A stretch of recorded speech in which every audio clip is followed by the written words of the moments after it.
नमस्कार मित्रांनो, double O अकॅडमीच्या या स्कॉलरशिप सिरीजमध्ये तुम्हा सर्वांचं स्वागत. याआधी आपण महाराष्ट्रात कोणकोणत्या स्कॉलरशिप परीक्षा घेतल्या जातात, इयत्ता 5वी व इयत्ता 8वी साठी कोणती स्कॉलरशिप परीक्षा असते, कोणते विद्यार्थी या महाराष्ट्रात घेतल्या जाणाऱ्या स्कॉलरशिप परीक्षा देऊ शकतात यांवरती व्हिडिओ बनवले आहेत. जर या चॅनेलवरती तुम्ही नवीन असाल तर तुम्ही आजच डबल ओ अकॅडमीच्या स्कॉलरशिप चॅनेलवरती जाऊन सगळे व्हिडिओ पाहू शकता. आजच्या व्हिडिओमध्ये आपण पाहणार आहोत इयत्ता 5वी साठी घेतली जाणाऱ्या स्कॉलरशिप परीक्षेचं स्वरूप. इयत्ता 5वी साठी जी स्कॉलरशिप परीक्षा घेतली जाते त्याला आपण पूर्व उच्च प्राथमिक शिष्यवृत्ती परीक्षा असं म्हणतो. ही परीक्षा इयत्ता 5वीत असणारे विद्यार्थी देऊ शकतात. मग जेव्हा विद्यार्थी हा पेपर देणार आहे तेव्हा हा पेपर विद्यार्थ्याला 4 विषयांसाठी द्यायचा असतो. मग या 4 विषयांचं डिवायडेशन करून 2 भाग बनवलेले असतात. म्हणजे हा पेपर देताना किंवा ही परीक्षा देताना विद्यार्थी विभाग 1 आणि विभाग 2 म्हणजेच पेपर 1 आणि पेपर 2 अशा प्रकारे परीक्षा देत असतो. मग पेपर 1 मध्ये विद्यार्थ्याला 2 विषय असतात, प्रथम भाषा आणि गणित. प्रथम भाषा म्हणजे मराठी.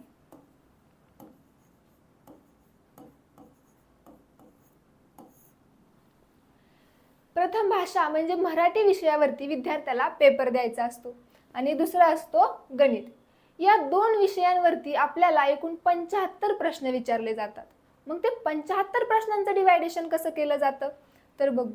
जेव्हा आपल्याला मराठी या विषयावरती प्रश्न विचारले जातात तेव्हा त्याच्यावरती आपल्याला एकूण 25 प्रश्न विचारलेले असतात.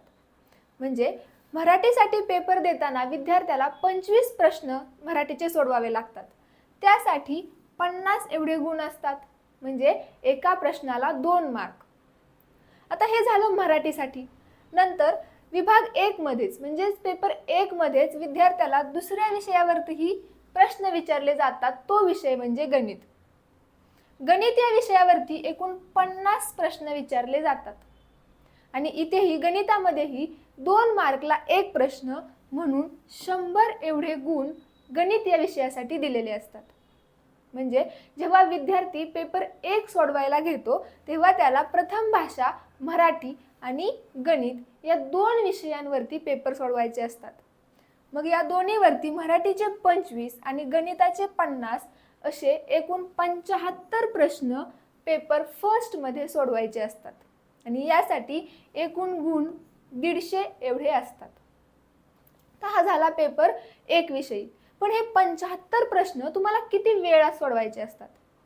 परीक्षेसाठी सगळ्यात महत्त्वाची गोष्ट म्हणजे परीक्षेला दिलेला वेळ. दिलेला वेळ हा मर्यादित असतो, त्यामुळे त्याच वेळेत तुमचे सगळे प्रश्न सोडवून व्हायला पाहिजेत.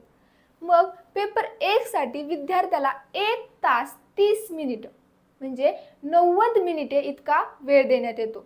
या 90 मिनिटामध्ये विद्यार्थ्याला हे एकूण 75 प्रश्न सोडवायचे असतात की जे एकूण 150 मार्कसाठी विचारलेले असतात. आता हा झाला पेपर 1 आपल्याला मराठी आणि गणित विषयासाठी.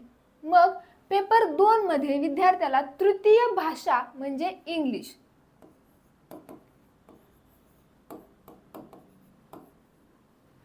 पेपर 2 मध्ये विद्यार्थ्याला तृतीय भाषा म्हणजेच इंग्लिश या विषयावरती प्रश्न विचारले जातात आणि दुसरा विषय असतो बुद्धिमत्ता चाचणी. म्हणजे इंग्लिश आणि बुद्धिमत्ता चाचणी या विषयांवरती एकूण 75 प्रश्न विचारले जातात. जसं आपण पेपर 1 मध्ये पाहिलं की मराठीसाठी 25 गुण होते आणि गणितासाठी 50 गुण होते. तसंच भाषा या विषयासाठी इयत्ता 5वी साठी 25 प्रश्न विचारले जातात. मग ती प्रथम भाषा असो किंवा तृतीय भाषा असो. प्रथम भाषा म्हणजे मराठीसाठी जर एकूण 25 प्रश्न असतील तर इंग्रजीसाठी पण एकूण 25 प्रश्न विचारले जातात. इथेही 2 मार्कला 1 प्रश्न असल्यामुळे आपल्याला इंग्रजी हा पेपर 50 मार्कचा सोडवायचा असतो. नंतर त्याच पेपरमध्ये आपल्याला दुसरा विषय दिलेला असतो म्हणजे बुद्धिमत्ता चाचणी. बुद्धिमत्ता चाचणीवरती आपल्याला एकूण 50 प्रश्न विचारले जातात आणि इथेही 2 मार्कला 1 प्रश्न असल्यामुळे एकूण 100 मार्क बुद्धिमत्ता चाचणी या विषयाला दिलेले आहेत. व व जेव्हा विद्यार्थी पेपर 2 सोडवणार आहे तेव्हा विद्यार्थ्याला इंग्रजी विषयाचे 25 प्रश्न आणि बुद्धिमत्ता चाचणी या विषयाचे 50 प्रश्न सोडवायचे आहेत. म्हणजे असे एकूण 75 प्रश्न विद्यार्थ्याला पेपर 2 मध्ये सोडवावे लागतात, ज्यासाठी एकूण 150 एवढे गुण दिलेले असतात. मग जसं पेपर फर्स्ट साठी 90 मिनिटे एवढा वेळ दिलेला असतो, तसंच पेपर सेकंड साठी ही 90 मिनिटे एवढाच वेळ दिलेला असतो. मग या 90 मिनिटात विद्यार्थ्याला एकूण 75 प्रश्न सोडवायचे असतात. हा झाला पेपर 1, ज्याच्यात विद्यार्थ्याला मराठी व गणित, आणि पेपर 2 ज्याच्यात इंग्रजी आणि बुद्धिमत्ता चाचणी या विषयांवरतीचे पेपर सोडवायचे आहेत. आता हे प्रश्न विचारताना किंवा पेपर 1 मधले 75 प्रश्न असतील, पेपर 2 मधले 75 प्रश्न असतील, हे प्रश्न विचारताना या प्रश्नांची एक पातळी ठरलेली असते. ही पातळी म्हणजे काय, तर काही प्रश्न सोपे असतील, काही प्रश्न मीडियम दर्जाचे असतील, तर काही प्रश्न अवघड असतील. मग सोपे प्रश्न किती % असतात, तर सोप्या स्वरूपाचे प्रश्न हे 30% विचारले जातात.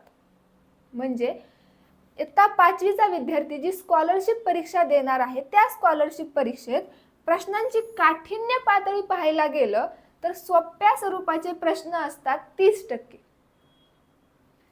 मध्यम स्वरूपाचे प्रश्न असतात 40% आणि कठीण स्वरूपाचे प्रश्न असतात 30%. म्हणजे या 3 काठिण्य पातळींवरती आपल्याला आपल्या वेळेचं नियोजन करून हे पेपर सोडवायचे आहेत. मग जर पेपर सोडवायला घेताना पहिलेच प्रश्न अवघड वाटले तर त्या अवघड प्रश्नांवरती वेळ न घालवता हे जे 30% सोप्या स्वरूपाचे प्रश्न आहेत ते आधी सोडवून घ्यावेत. म्हणजे उर्वरित राहिलेला वेळ हा आपल्याला कठीण स्वरूपाचे प्रश्न सोडवण्यासाठी देता येऊ शकतो.